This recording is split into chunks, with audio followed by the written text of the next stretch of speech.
we have the first component is determining the trend by using swing points. So let's see, let's move over here. Yeah, so here's one example here.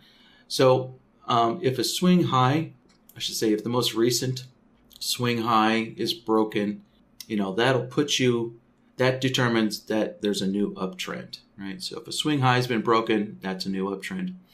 Also, if a swing low has been made, that also will put you in an uptrend, or I should say that determines that there's the state that you're in is in an uptrend state.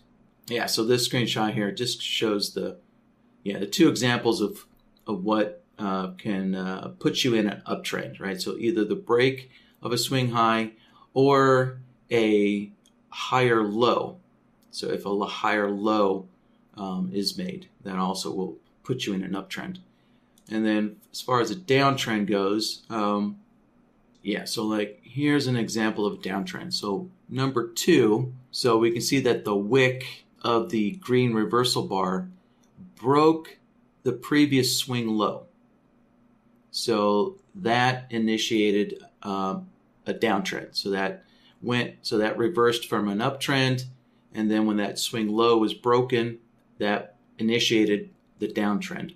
And then also, let's see, no, I don't have any more examples of a downtrend, but also, actually this chart has an example as well. So there's 2 parts to initiate a downtrend. So breaking the swing low, but also making a lower high. So number 3 makes a lower high, and so that also would initiate a downtrend. All right. So that's kind of the first step of this, is determining what is the trend direction. And then the next bigger component is just analyzing 3 indicators here: the CCI, the MACD, and the RSI. Analyzing those 3 indicators and making sure that they're in alignment with the trend direction. So for example, the CCI, if we're going to initiate a short signal, so this image here shows an example of a short signal, all the conditions necessary for a short signal, right? So we have this reversal down bar, but then also the CCI is below -50, right? So you can ignore these 0.5s over here. This is a little typo. This actually should be -50 or +50. So this over here, the CCI less than -50, that's correct, right? So for a short signal, we need to be less than -50, or for a long signal, right, it's just going to be the opposite conditions here, greater than 50. The MACD is very simple. So in the MACD, we're using the histogram line. So not the MACD line, but the histogram line, or as NinjaTrader calls it, the diff, the difference line. So it just needs to be above 0 or below 0. Right? So a nice, simple analysis there. So the MACD here is below 0. So there, that lines up. And then the RSI, so the RSI needs to be, just needs to be below 70 for a short signal, or above 30 for a long signal here. And so, so as this image shows, the RSI is clearly below 70. So all 3 indicators lined up. We also had, price break the previous swing low, and so now we're just waiting for the first down bar to occur.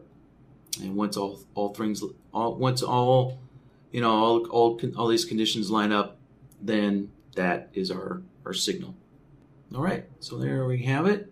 So let's we'll build the trend system first here, right? Identifying, breakouts, breaking above higher highs, or breaking below swing lows, and then also looking for higher highs and lower lows, and create a trend state first. And that trend state will be used as a filter. Yeah, it'll be used as a filter to determine the trend. And then after that, we start looking at the indicators, making sure that the indicators are lining up, and also the bar direction as well. All right, so now we can get to the chart here. So for example, this lower high right there, that would initiate a short trend. And let's see what else. And right here, this break below the previous swing low would initiate a short trend. Let's see here. Yeah, there's not a lot of short trends in this little section here. Oh, no, here we go. We got one more. No. So this part of the chart actually has a lot of long trend situations. So yeah, right there we have a break above the swing high, as detected by the indicator. So you got to realize that when you're using swing points to determine trend direction, you will need to have a swing point indicator, that's picking out the swing points according to how you do it. So for right now, what we have is the swings, highs, lows as our swing indicator, right? So that swing indicator is what's picking out these lows and highs here. So if the swings, highs, lows isn't picking swing points as you would do it visually on the chart, then you'll need to find, a swing indicator that does pick out swing highs and lows according to how you want them done, right? So so I guess you could say that it is important to have the correct swings indicator, picking your swings, highs, lows as how you would do it visually on a chart. So, but this is what we have to work with. So, all right. So there's a long breakout. Then also right here we have a higher low was made. Oh, also here we go. We had a breakout of the swing low. There we go. And also one other thing that I'll get to afterwards, but we also had a double top there. So that also would initiate a short trend, is that double top. What else? Okay, there we go. Another higher low. So that's going to switch back to a long trend. Now we're already in a long trend, but again, just so you guys can visually see, right, this break above this swing high would be a long trend.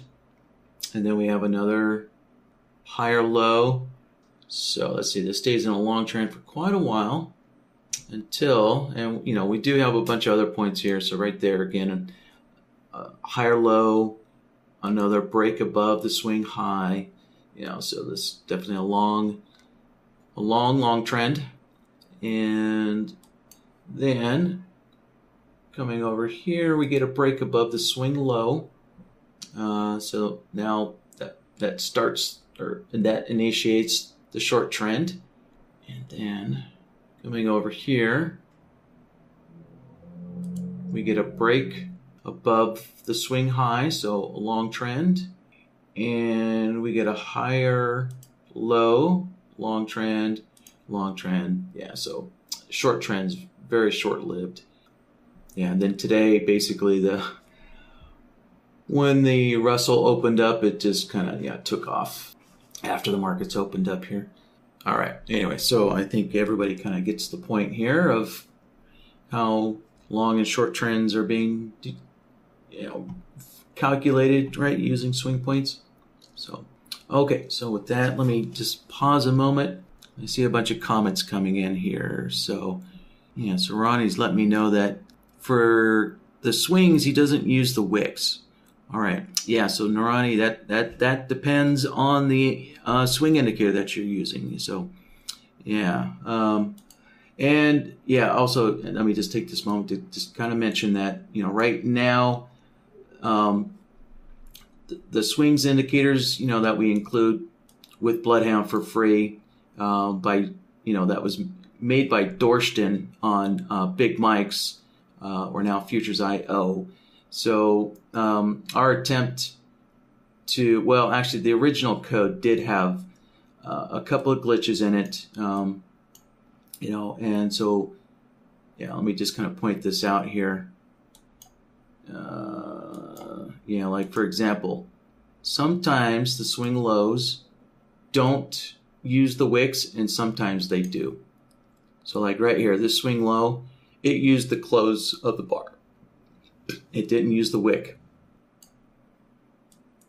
And, oh, is it? Yeah, it is. Okay, so, and sometimes the swing low does use the wick.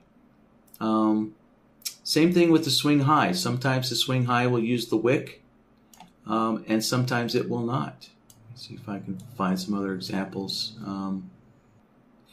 Yeah, my chart here, actually it does look like the swing highs are using the wicks all the time, or it's using basically the high price all the time. But the swing lows, sometimes it'll use the close, sometimes it'll use the low price. So there are some glitches with the, with Dorston's code in the swing, right? And this was converted over from Ninja 7. So we are working on getting an updated version for Ninja 8. So from, we're reaching out to Dorston, to see if we can use his code for Ninja 8. So hopefully he'll continues to allow us to do that, and the Ninja 8 version I think works a lot better. So, all right, yeah. So so that's my comment about the swing indicator. And then the next comment here is that one thing that I didn't point out at the beginning explanation of this system is that, for example, when price breaks the swing low, right, that switches the trend state to a short state, but then to get the signal can only occur after a pullback, right? So in other words, we need a reversal bar, we need a reversal up, and then a reversal back down. So we need basically a little pullback before the first signal can occur. So for example, in this run here, right, there is no pullback and reversal down, right? We do get a pullback, but it doesn't reverse back down. So actually, I guess that's not a pullback. We have a reversal bar, but it didn't reverse back down. So let me see if I can, just a moment, guys. I need to get some more data on my chart here. Let's add another day. Yeah, and also I might as well just point out, I'm using the renko bars here. 1 and 1 with a reversal of 8. And yeah, okay, so here's a good example. A higher low was made. So that puts us in an uptrend. Well, actually, let's see. We were already in an uptrend. So yeah, we were already in an uptrend. So basically, we got our pullback. And so this would actually be a signal. Well, could be. Again, we need to wait for the indicators to all line up as well. But the point being is that we did get our pullback. This would be like our first pullback there.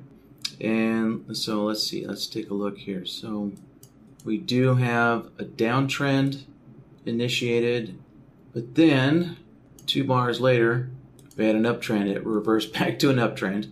So now that we're in this uptrend here, now we need to wait for the pullback. And so the soonest that a long signal could occur would be right on this reversal up bar. Yeah. So the actual signal needs to wait for a little pullback there. Let's see. Yeah, this actually would not be a signal bar because of the MACD. that would be, but this reversal up bar would be the first possible bar that a signal could occur on once this pullback occurs here. All right, and let's see, we get another pullback. So we have the pullback, and then let's see let's mark when this signal would actually occur. It's hard to tell, but either this bar or the next. Can't quite tell what the MACD is at. Let's take a look here. Yeah, the MACD is positive. It's really small, really tiny, but it is positive right there. So yeah, so where my dot is, that would be the first long signal after the trend state changes right there. So okay, so now we kind of added in the pullback requirement. Yeah, now we can keep moving on here. I guess this would be a good example of probably the typical building process, right? You build your first draft, and then you take a look at it, and you kind of find signals or find I don't want to say errors or flaws in the system, but you find things that aren't correct, and you go and you fix them from there, right? So you kind of get yourself a first draft going, and then you kind of clean it up afterwards, right? So just kind of like designing anything. You create a first draft design, and then you go and clean things up, make it better, through various iterations. So that's what we'll do, is we'll make a first draft of this, and then we'll kind of go through and clean things up afterwards. All right, so let's get BloodHound open, and we'll get started here. All right, so first thing we want to do is, put assign a file name here to today's BloodHound template. So we'll take last week's file name, put in today's date there. Okay, so now that you have a file name in there, now let's switch to the logic tab so we can start working on the logic board here. And let's create a new logic template. So, okay, so there we go. So we have some kind of a name for our system. So yeah, so as I mentioned, we'll build the trend state first. So we're going to be looking at a couple of conditions. So let's see here. Condition 1, right? Let's look at kind of like the first trend state condition, which is price breaks the swing high or price breaks the swing low. Let me adjust the scaling on the indicator here. There, let's turn that auto scale off. There we go. Yeah, so we'll look for these situations first here, right? So we had a break of the swing low, price broke the swing low, and then over here, price broke the swing high. So we'll build that condition first as one of our trend state conditions. So let's get BloodHound back up. All right. So these two, this condition here is simply a comparison, right? We're comparing price to, well, actually, yeah, we're comparing price to the swing indicators plots, right? To the swing indicator. And actually what we have here is a crossover. So the closing price is literally crossing over that. Yeah, so I'm actually going to use a crossover instead of a comparison solver. So so I have two options. I could use a comparison solver, and I could just say, well, is the closing price, above the swing high? And if it is, give me a long output, or is the closing price below the swing low? If it is, give me a long output. But that's going to give me a lot of long outputs, right? So like in this condition here, in this situation here, so like right here, the closing price is above the swing high for several bars. So that's going to give me several long outputs. and that may not be bad.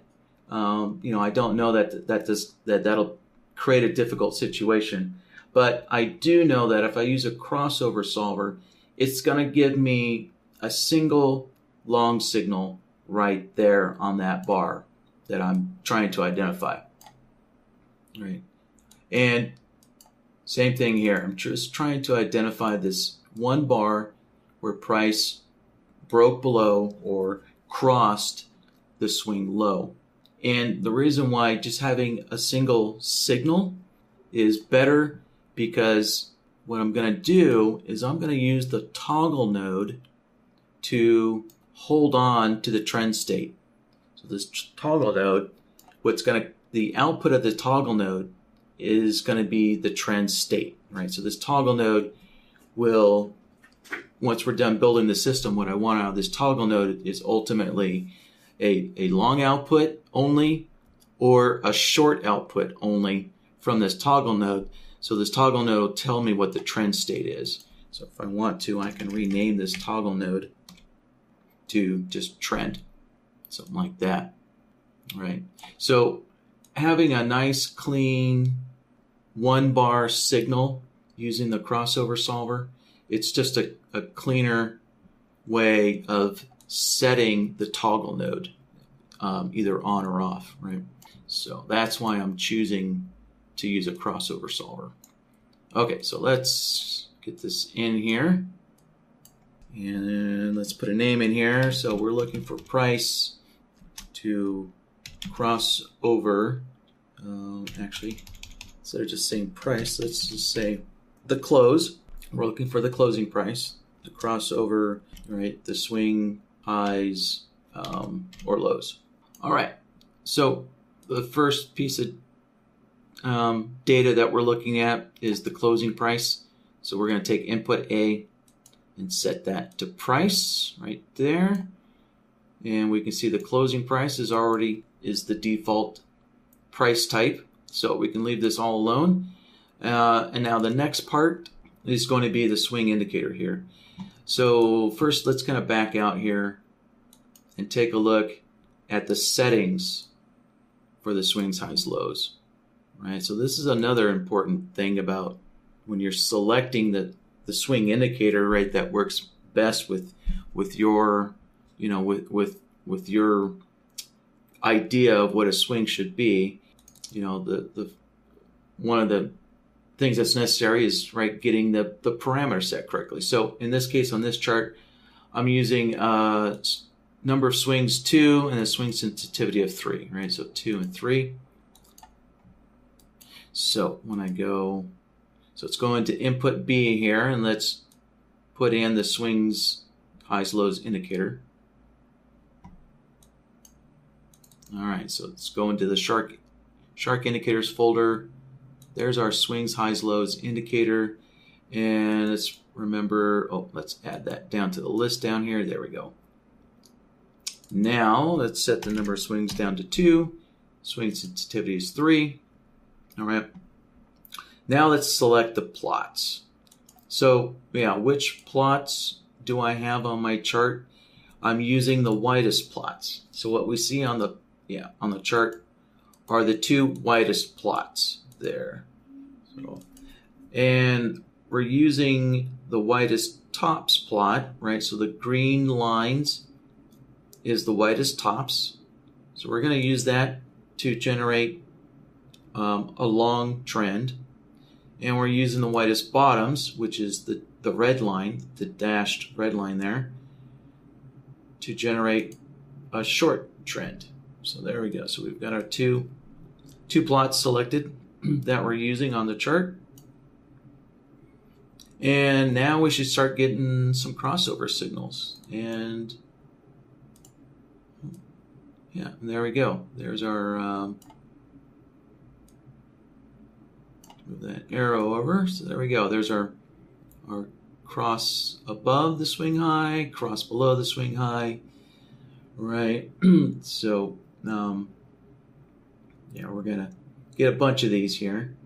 So if we wanted to, we could plug this into our toggle node to just take a quick look, right? So that's what we're looking for ultimately is, this nice clean looking trend state coming out of that toggle node here, right?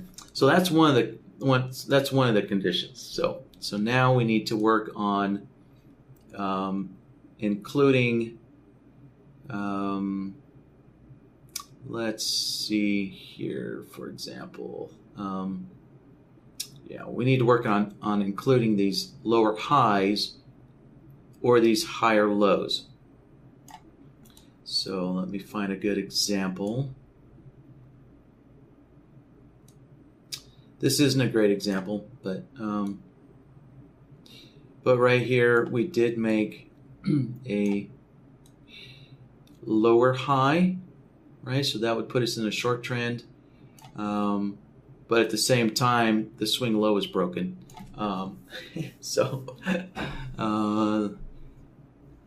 Yeah, that's not a great example. Here we go. Here's a good example. So over here, yeah, we have a lower high made, right? And we can see that right now the toggle node's in this long state, but we do want to switch it to a short state, at least temporarily, until a couple bars later when we get a higher low, and then that's going to flip back to a long state. But we should be getting a couple of bars here of a short state. So let's work on that area there.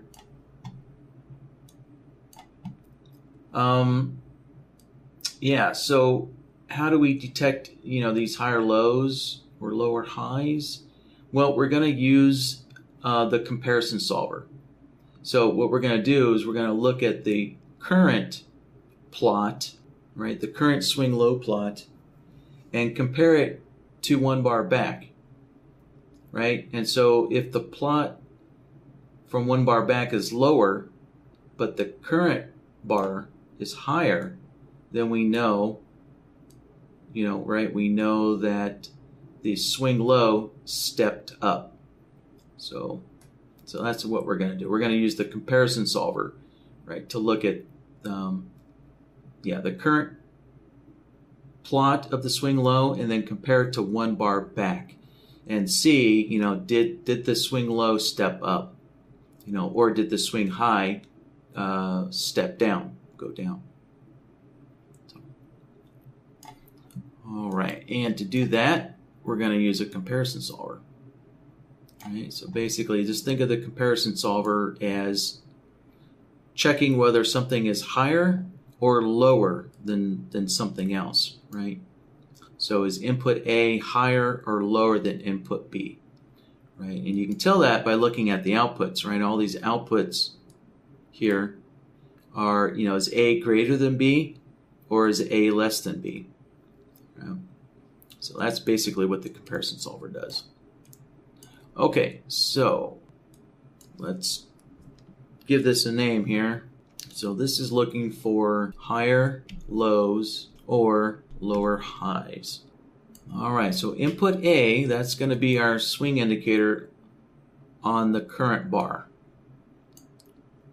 So let's go plug in the swing high lows indicator. So I'll add that down there. Again, don't forget to change the indicator settings. So we want a number of swings to be 2, swing sensitivity is 3. Now, this time, we're actually using the swing low, or we're using the widest bottoms plot, right? So we're looking at the widest bottoms plot to determine a long state. So we want to select the widest bottom to calculate a long state. And so we're going to use the widest tops to do the opposite. So that'll be a short state there. Okay, so now we have our plots selected. Click OK. And then input B is going to be the same thing as input A, but it's going to be 1 bar back. Right? So let's go set the indicator up again. Add it down there. Right? Adjust our parameters. And then select the same plots again. And then the displacement, this is one of Ninja's ways. You can think of the displacement as a way of looking backwards in time, right? So we're going to set the displacement to 1, and so that's going to be basically 1 bar back.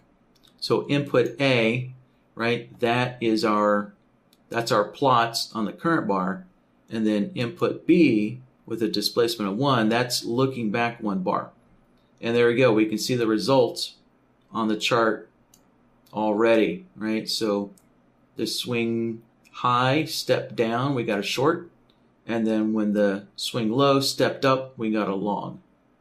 So now we need to take this and feed it into the toggle node as well, right? And so to do that, we're going to need a OR node. We're going to need an OR node to do that. So let's connect. Let's get this out of the way here. So we're going to connect both of those in, right? And if we take a look at this, right, now we can see all the various bars, right, that are either breaking out or lower highs, higher lows, right? So we can see all those bars that are changing the state, changing the trend state. And we can see all those now. So now we just need to feed that into our toggle node. And now we have our ultimate trend state built here. And so there we go. That was our goal, was to get these, couple of bars here of a short trend put in here, until the long trend was created again. So, all right. So we have that. Yeah, one more thing to do. We need to find that double bottom, double top. Well,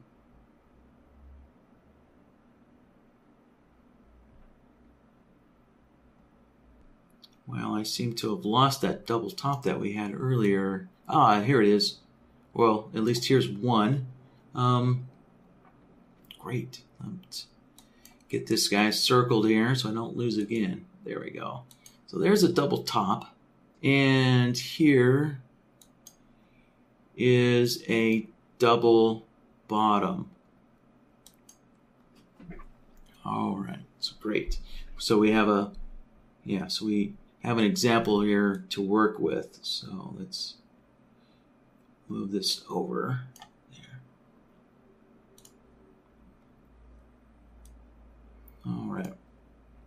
So now we have to kind of break down, actually, if you have an indicator that calculates double tops and double bottoms, that would be great. But I don't happen to have one.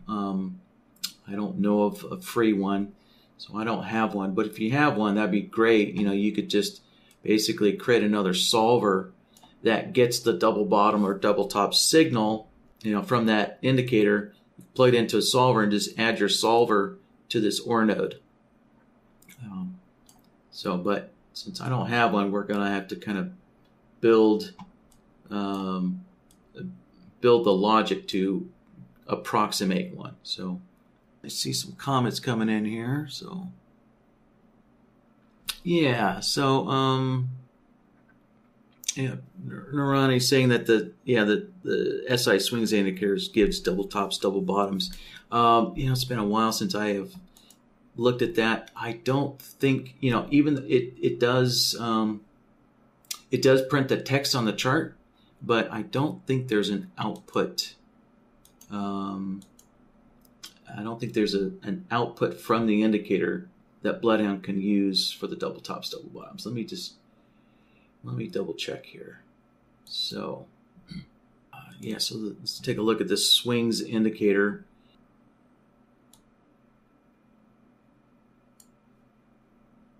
Yeah, the text is awful small. Let's see if we have a text size parameter here to increase the size of that text. No, we don't, but I think I know how to increase the size of the text. Let me go into the chart properties. There. And nope, that didn't do it. Okay, well, all right. So our text is a little small, but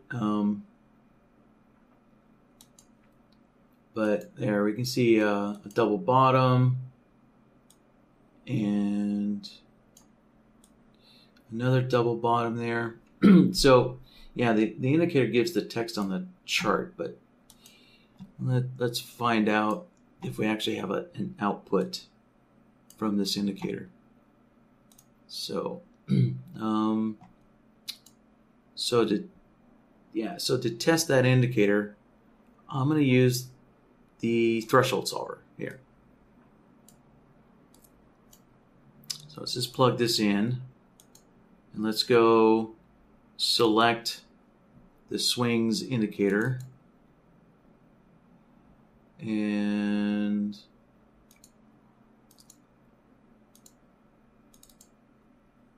yeah, shoot. Yeah, so as I said before, the swings and the swing size lows didn't convert over well to NinjaTrader 8. And we don't actually have the swings indicator in our list. Yeah, I know for Ninja 7, it had some data series. The swings indicator had some data series in it, but it doesn't for Ninja 8. So yeah, so again, we're working on, getting better versions for NinjaTrader 8 of the swings, highs, lows, and the swings indicator.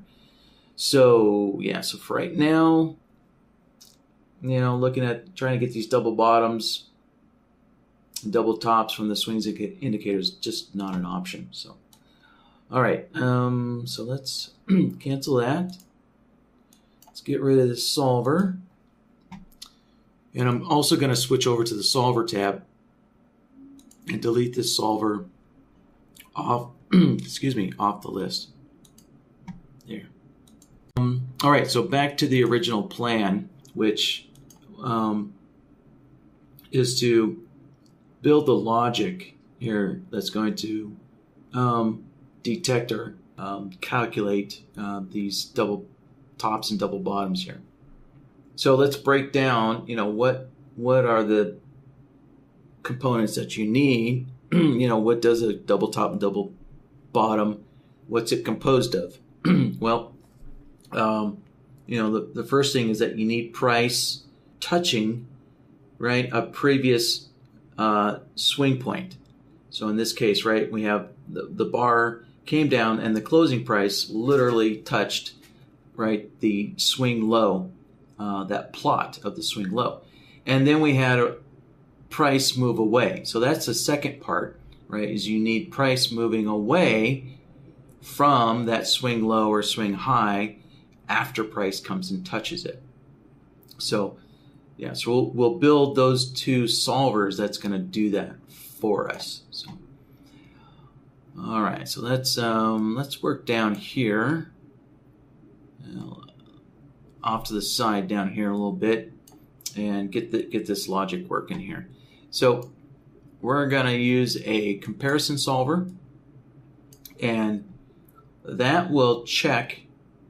So the comparison solver can detect when price comes and touches our swing low or touches our swing high. Yeah, like in the case there, touches our swing high there.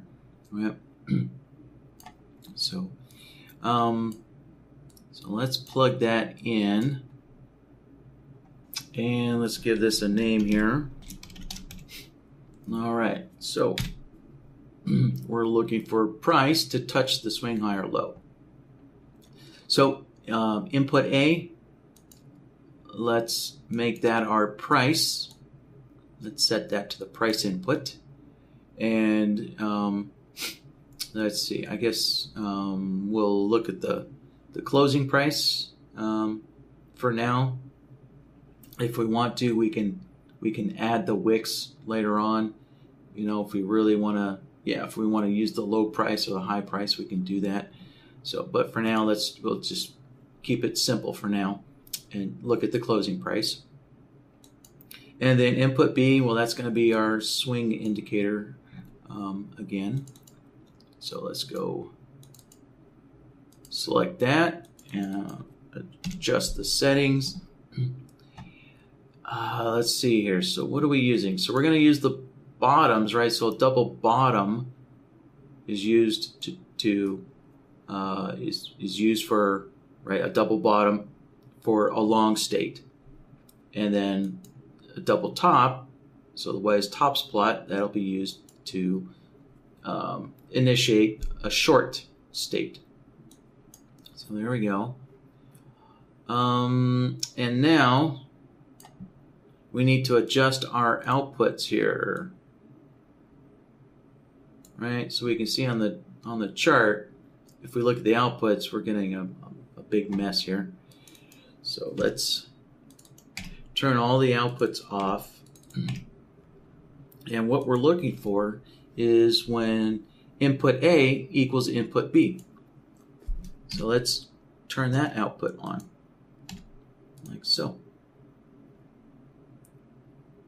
And yeah, there we go. And let's see, we are missing something here. Let me make sure I set my swings, highs, lows indicator up correctly.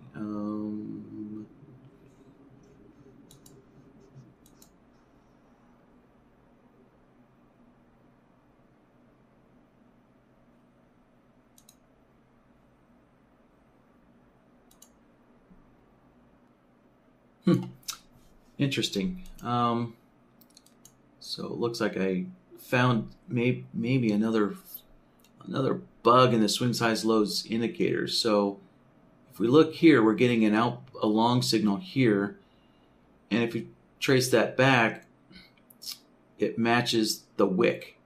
So it looks like inside of BloodHound, the swings, highs, lows did calculate correctly by using the wick, right? Because that's the lowest low of this swing low. So inside of BloodHound, the swings is calculating correctly. And so, yeah, we got a double bottom right there. And then this one, right, where there's no long signal here, and that's because the swing low, I think, inside of BloodHound is using the wick again, which is a little lower. So that would actually not, the close there is not touching the same price as that wick, so there's no signal. Interesting that the swings, is calculating differently on the chart versus inside of BloodHound. Okay, well, we're just going to have to go with it, right, until we get that new version of the swings, highs, lows in place. So, all right, yeah, so we're just going to have to be mindful here that inside of BloodHound, the wicks for the swing lows is being used, right? Just like for the swing highs, the wicks are being used for the swing highs. So let's move this over here. Yeah, so there we go, a double bottom. And let's see, over here, yeah, so we have this swing low there continuing.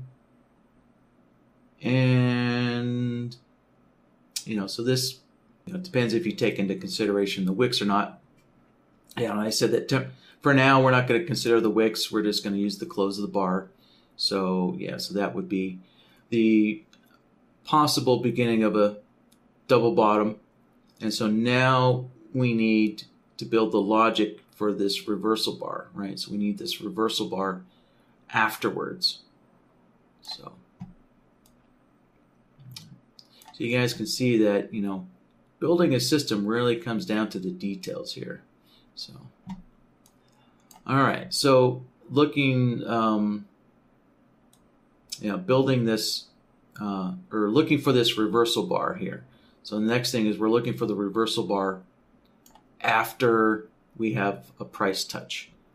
And so to do that, we're going to use a inflection solver here, right? Indicator inflection.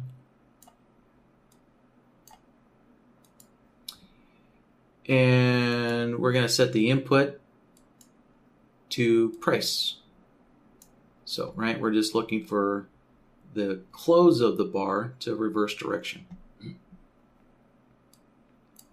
All right, and so there we go. There's our long reversal output there. So now we need to take, right now we need to join these two conditions together, right? So we need to take the price touch that happens, right, it happens first, and then the reversal bar that happens afterwards. So we need to take the signal from this solver and shift it forward 1 bar, right? We need to move it forward in time 1 bar for this on this reversal bar here. So the way we can do that, a simple way of doing that is just using a look back node. And if we connect this all up, there. Now you can see, right, when price touches the swing low, it's actually shifted forward onto the reversal bar afterwards. So, and how that happens is this look back node has a displacement, and its default is a displacement of 1. Right, so the default setting has a displacement of 1 in it. So what I like to do is I like to rename these so I know what I'm using it for. And so in this case, I'm using this look back node to just displace the signal by 1 bar. Right. So again, remember, displacement is just another word for shifting signals forward in time. That's one way to look at it. Another way to look at it is kind of looking backwards in time too. So it just depends on your viewpoint. All right. So now we need an AND node. And let's zoom out a little bit. So now those should be double tops and double bottoms. Let's take a look. And actually, yeah, that's right. Since we're not using the wicks right now, you know, like I said, we can come back and add that in later. That is not a double top. Let's see if I can actually find one on the chart. Oh, there we go. There was one somewhere. Ah, here's a couple. Yeah. There we go. There's one. Yeah, and the second one, again, this kind of illustrates, you know, I don't know, maybe some people would consider that a double bottom. Some people may not, but this does kind of, let's see, actually, oh, I see. Yeah, this is definitely not a double bottom here. So, yeah, it's kind of hard to figure out what's going on because, you know, we just kind of figured out that when the swings highs lows plots on the chart, it's not matching its calculations inside of BloodHound.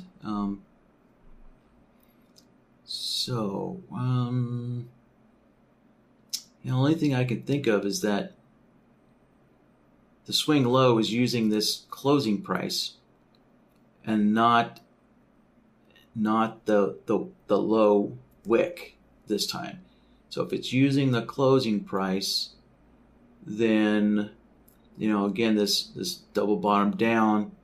Oh no, that's not it. Oh wait, I'm sorry. Double top here. I'm looking at the wrong. Ah, okay. Yeah, this all makes sense now. All right, so we had a double, a swing high detected here. Yeah, price came down, then it reversed back up, and then it reversed back down. So basically, we had like a 2-bar double top. Yeah, so, you know, that just kind of goes to show that really indicators are always better at detecting price patterns than trying to do it within BloodHound. All right, so anyways, for now, we'll just kind of have to let this one get through, which just so happens to be that it's actually okay, because if we see this, we did make a lower high. So this lower high puts us in a down, a short trend anyways, along with this double bottom short trend, right? But yeah, so just some things to kind of be aware of, when you're building these things, guys. All right, so let's just kind of go with it for now. So this double top, double bottom, double top or double bottom, that's what's coming out of this AND node. So what I'm going to do is slide this back here. Let's move these up a little bit. There. So now we can plug that into the OR node. And then, so now double tops and double bottoms will also switch the state of our toggle node, right? It'll switch the long and short state of our toggle node. So, and, let's see. Yeah, we do have an issue here. Let's see. So we can see we have a long state and a short state at the same time, right? We definitely don't want that. So let's see what's going on here. All right, so it's not, this solver here was detecting price breaking above swing highs or below swing lows, so it's not that. Yeah, it could be. So here we have a long state because we had a swing high. Yep, we had a very short-lived swing high right there.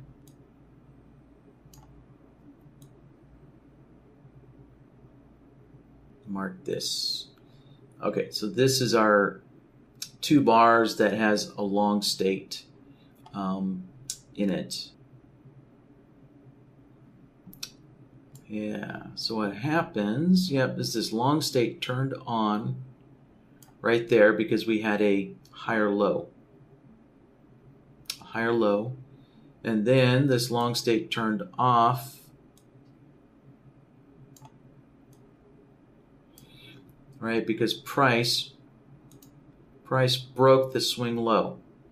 So this, price breaking the swing low turned our long state off. So, so some kind of decisions have to be made here as to how to handle this. And so what I'm going to do is, let's see here. Yeah, so what I'm going to do is, right, I'm looking at what's coming out of the OR node. So we have a long and a short at the same time. Right, so we have conflicting conditions happening here. So what I'm going to do is I'm just going to, make the decision right now to just ignore these situations where we have conflicting results for now. So, right, and so the way I can do that is, the long short modifier should do that, I think.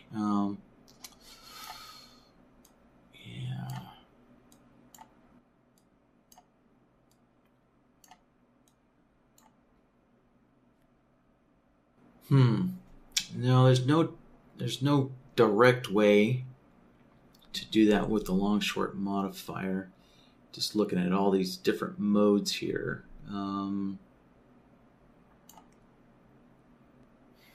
Okay, so this is going to take a combination. Let's see, this is going to take a combination here. So, all right, so long short modifier, I'm using the difference mode.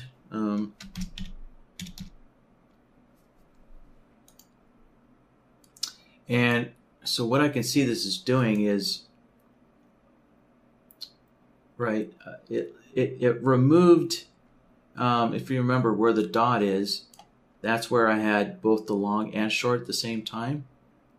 And that's gone now. Right, that is missing now. So that's what I wanted to do. We change our look here, right? So I wanted to remove that long and short output there. And if I take a look, right, that's been removed, but now my other signals have been messed up.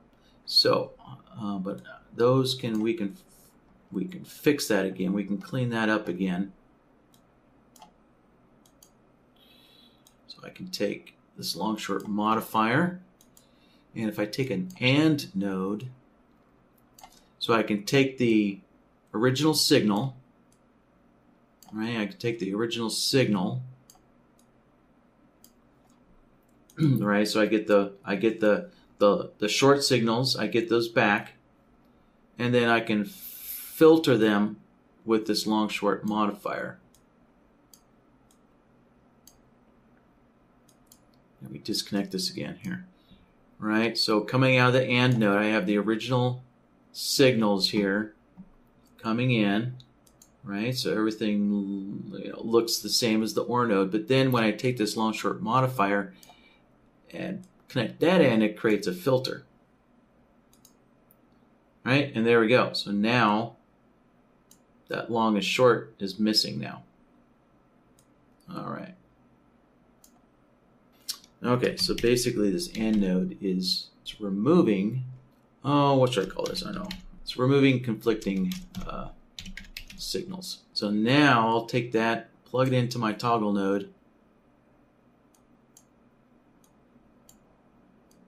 All right. So let's take a look at the trend state.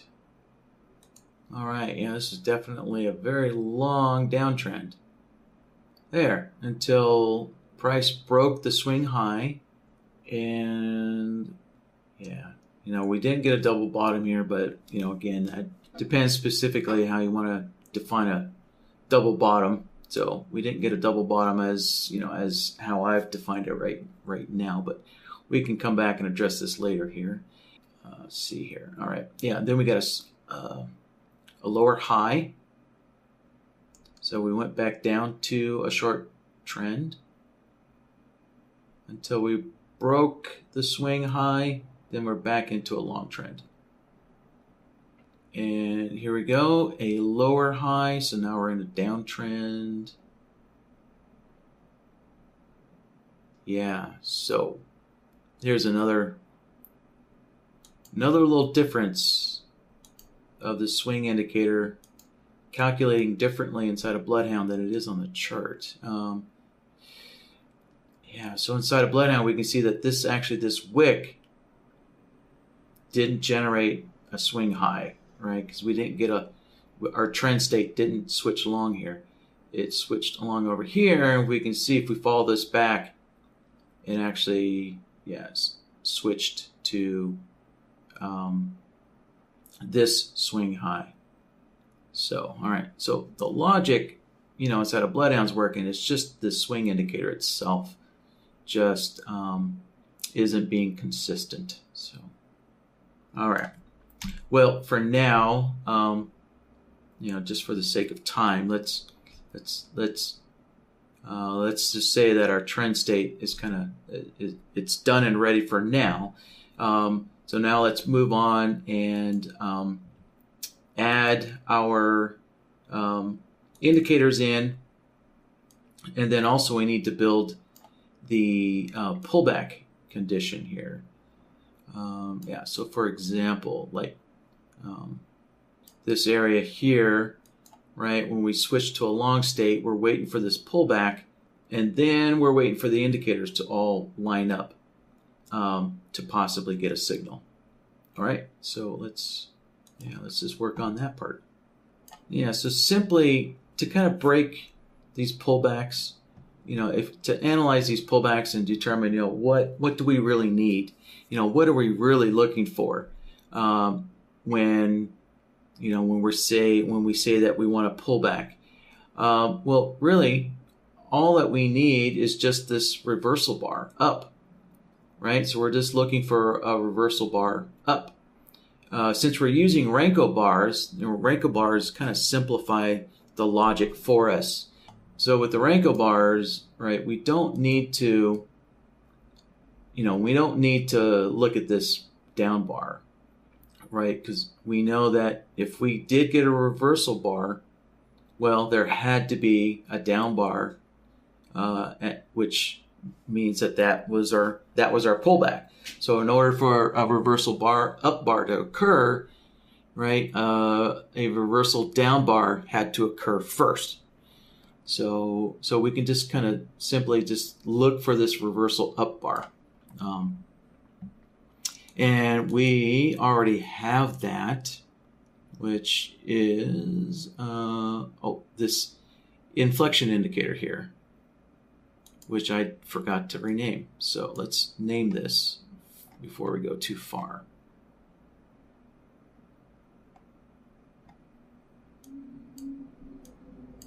Right, so if we take a look at this, right, there we go. So this is just identifying all of the reversal bars. So let's rename this here. This is looking at a price inflection, right? Or you could call it a bar inflection, price inflection, whatever kind of terminology you like. So there, so we can take that, and we're going to need another AND node. So if we take our trend state, all right, let's take a look at our trend state. There we go on the chart. There's our trend state. And so now if we take this price inflection, put that in there.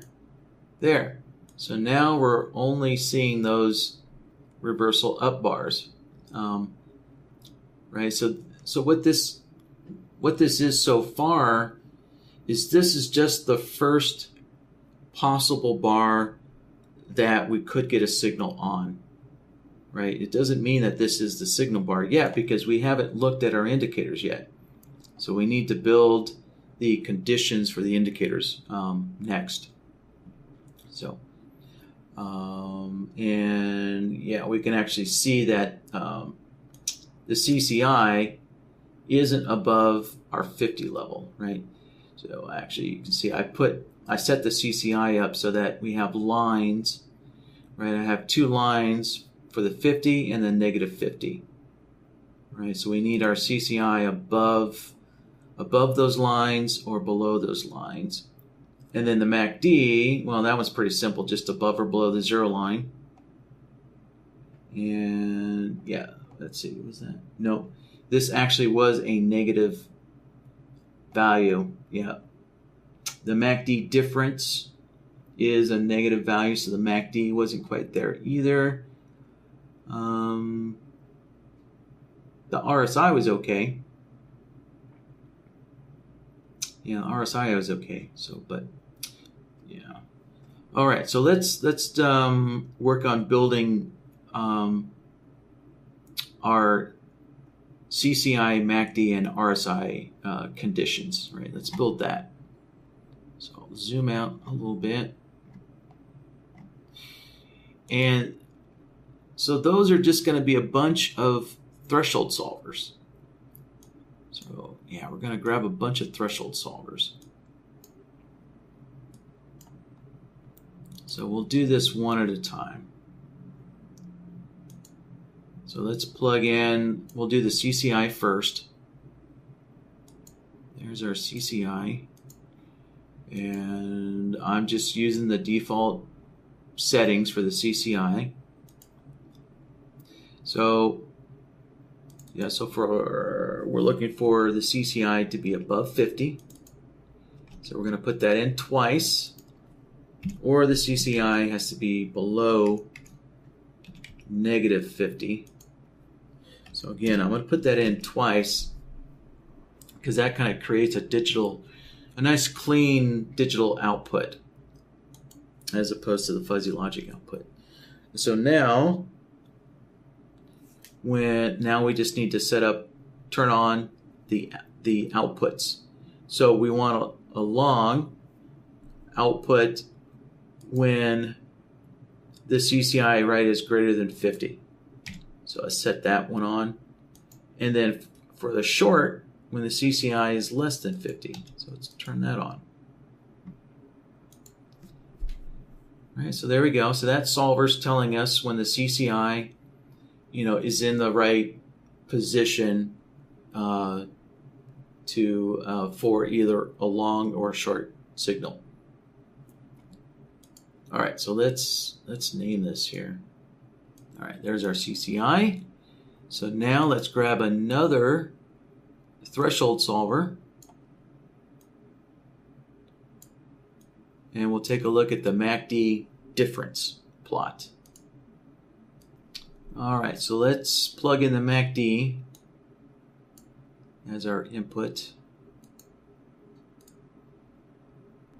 And we want the difference plot. So let's make sure we select that, right? And again, I'm just using the default MACD settings here.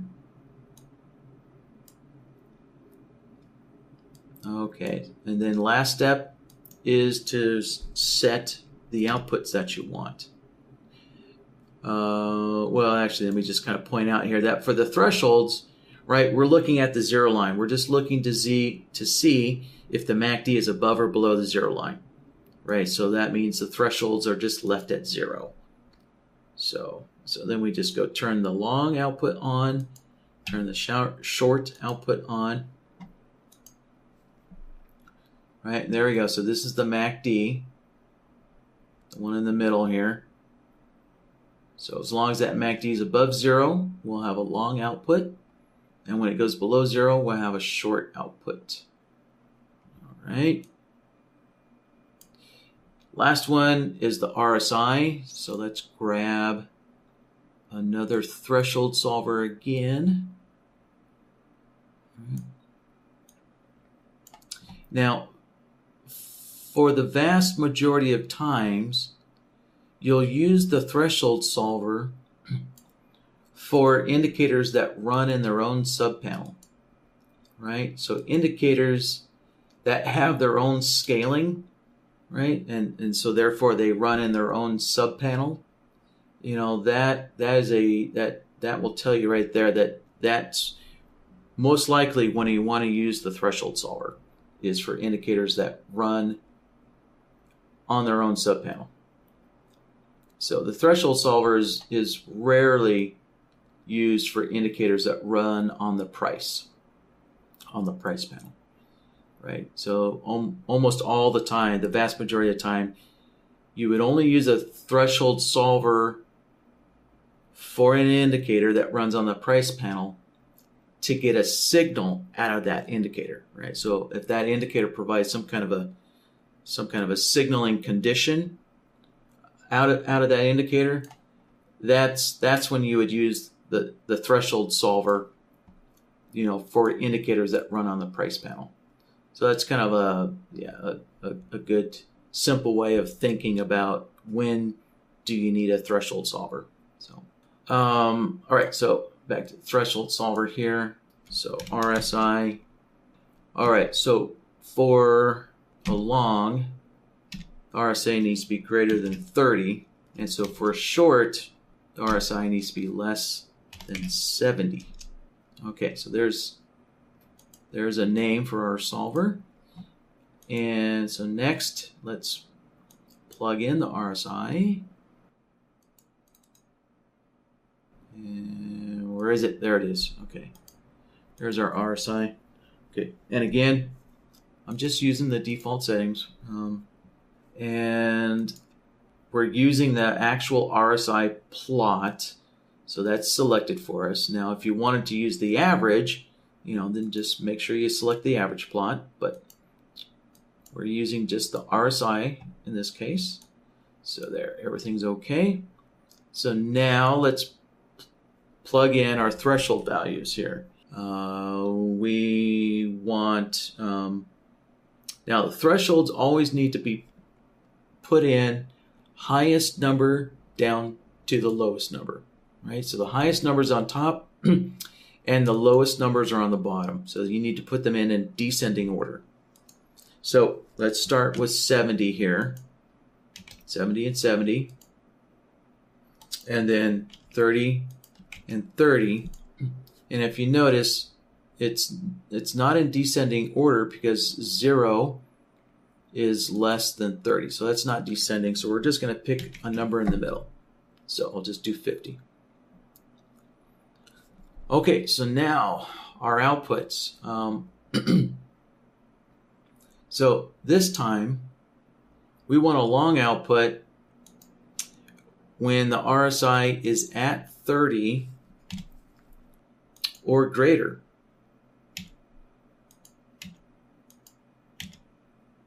There. And so if the RSI is less than 30, well, that's there no long output, right? No long condition when the RSI is less than 30. So there, so we had to turn on all of these outputs here to get a long condition when the RSI is greater than 30.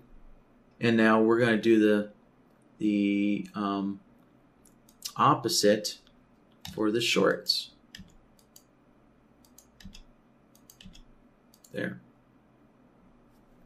And yeah, and if we look, right, the RSI is quite often in between the 70 and 30. So the RSI is quite often in a state that's okay for long and short signals, right? So it just depends on the rest of the indicators in our trend state, right? So, but every once in a while, we can see here, the RSI goes above that 70 level. And when it does, that means it's not clear for a short signal, right? No short signals can take place. And so there's no short output, right? We're missing the short output because it's not okay to take a short. So that's kind of what we're looking for. Same thing over here. If the RSI is below that 30 level, then we want to make sure that there's no long output because no long signals can be taken if that RSI is below 30. Okay. There. So now all of these indicators, you know, they all have to be in agreement.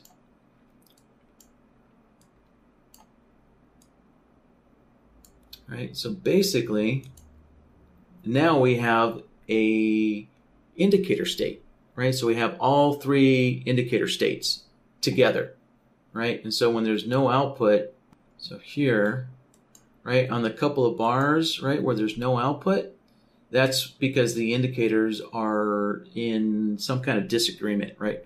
One of the indicators isn't in the right position, you know, to either allow a long or allow a short. So, right. So yeah, another way you could think of this is like filters, right? So these indicators are providing a filter as to when it's okay to take a long or when it's okay to take a short.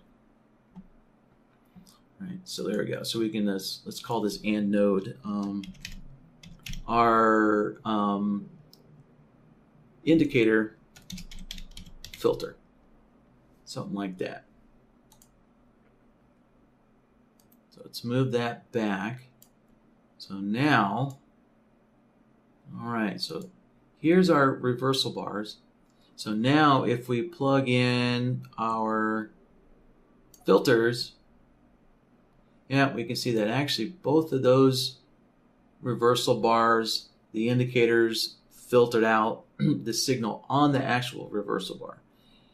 Yeah. Now, Norani, I do believe that it's actually okay to wait a couple of bars and generate the signal a couple of bars after the reversal bar. Is that correct? Okay. Yeah. So it is. All right. So what we need to do is, right, we need to take this reversal bar setup. So now we could think of these reversal bars as the setup bars. All right, so now we're kind of ready and waiting for the indicator filters to all line up to generate our signal here. So let's see. All right, so we could kind of think of this, what's coming out of this AND node is our pullback setup bar, right? These are, yeah, so these are identifying that there's a pullback and it's a setup time here. And so now what we need to do is take these signals and extend them forward in time until the indicators, line up. Now, there's a couple of ways we can do this. I'd say the simplest way is we can use a look-back node. Let's see, a look-back node or a signal extender. And yeah, I'm going to use a signal extender. And I'll explain why in a moment here. So the signal extender is going to clean things up a little bit. It's going to make the logic a little cleaner. But we could use a look-back node also to extend our setup bar signal forward. They both work. Neither one's right or wrong. It's just kind of preference. But I'm going to go with the signal extender because the signal extender has this reset condition, right? You'll see that it has this reset connection in here. And so we'll cover that in a moment here. So signal extender, so we have to make a decision, how far forward in time do we want to extend that setup bar condition? Is there a certain point at which if too many bars go by that maybe the run has gone too far and you don't want to see a signal anymore? So the signal bar, you kind of have to make a decision, how many bars, forward do we want to allow a signal to actually occur? And so I'll just use the default of 5 bars here. All right, so we're extending the setup bar here. So let's name this here. So we're extending the setup bar.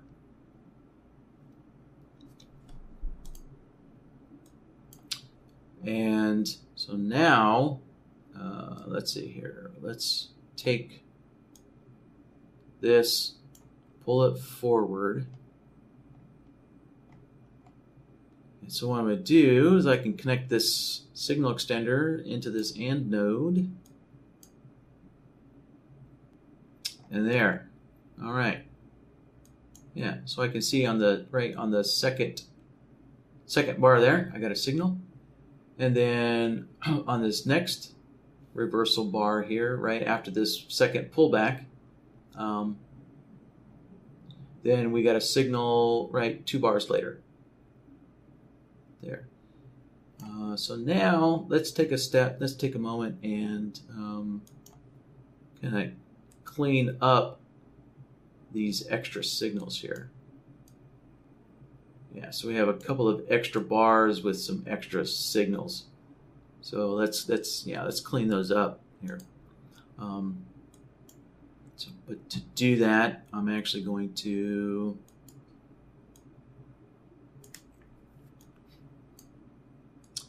pull this back here.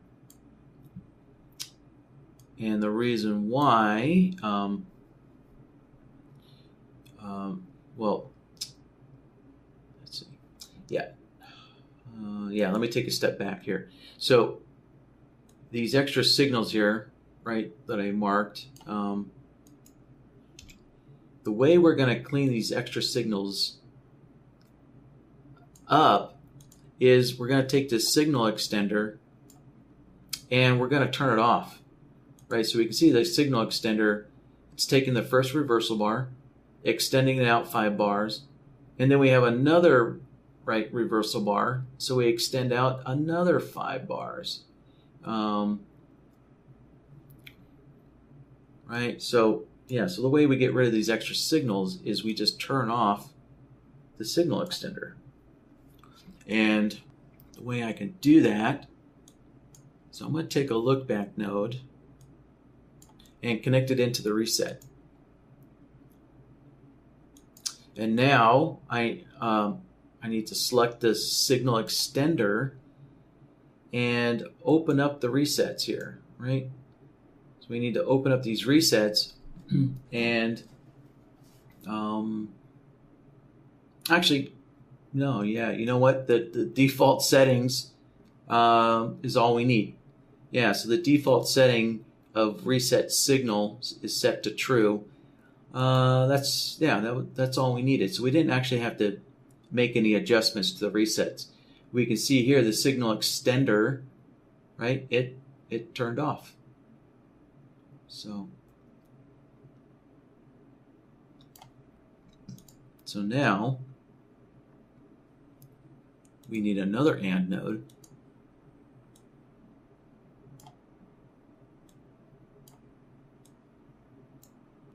And there we go.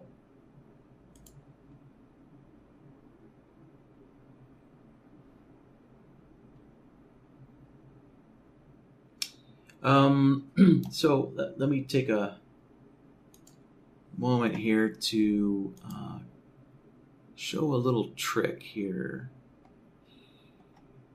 So what might be helpful for you guys sometimes is to see the trend state, right? So remember this toggle node here contains, right, our trend state. So, you know, say like you wanted to see both the trend state and the signals at the same time. You know, there's a little a trick to do that here. So what I can do is I'm going to grab an OR node and I'm going to plug that, take the trend state, plug it into this OR node, and then connect this into the AND node. And from the AND node, so now I can either select the AND node or I can select the OR node. And what I can do is up top here, this top one, you see the sliders. What I can do is I can take the slider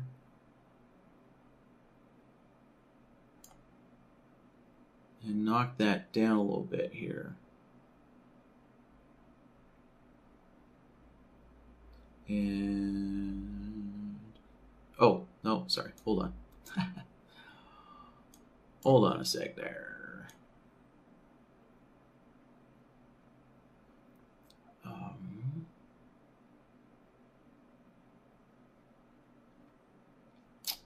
Yeah, let me, hold on, let me redo this again here.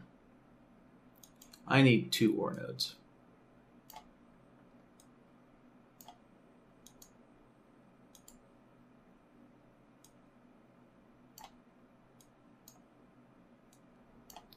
All right, so with 2 OR nodes, what I could do is, all right, so I have this OR node selected. So we can see, right, so the top, right, this top slider, this is for this actual OR node. And then down below, we can see all the nodes connected into the OR node, right? So I have this OR node is connected into this OR node, right? And this AND node is connected into the OR node. And I can see that down here on the bottom. So what I want to do is the OR node that's coming in, right? That's our trend. Remember, this is our trend state. So let me rename this here. That's our trend state. So there, I can see the name right here. So I can take this OR node, and what I can do is I can reduce its value to like 0.2, like that. There. And so what that does is, if we look at BloodHound now, I can see the trend state, right? So I have this little minor output here of 0.2, and that tells me the trend state.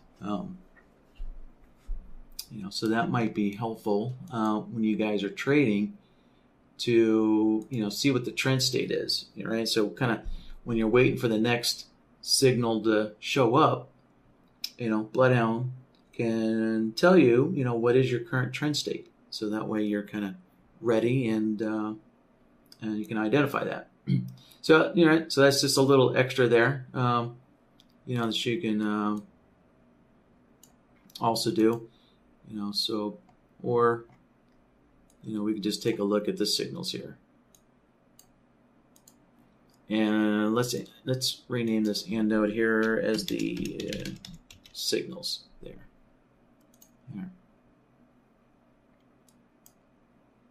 Yeah. So if we select this OR node, we can see what's connected into it. So we can see the trend states coming in, and also the signals are coming into this OR node. So, no. And so, if we wanted to, we can even rename this. So we can say trend plus the signals. There. All right, so there's some options. Okay, so now let's take a moment and we'll just take a look at these signals, and let's close BloodHound to save all that work. So there we go. So when you close BloodHound, that saves all your work back to the file. All right, so keep that in mind. It's always a good idea to, either, close your BloodHound once in a while so your work gets saved back to the file, because you never know when you might have a power outage or, something else. You don't want to lose your work. Or if you don't want to close BloodHound, you can just simply hit the save button. Right? So either one will do the same thing. Either one saves back to the file, right? So, yeah, so with this, I'm going to take a moment to allow Narani to look through this and see what kind of things might need to be cleaned up, adjusted, fixed, whatever the case might be. So, all right, so it's good enough for now. Great. Okay, so we have at least, you guys have a working, a first working prototype there.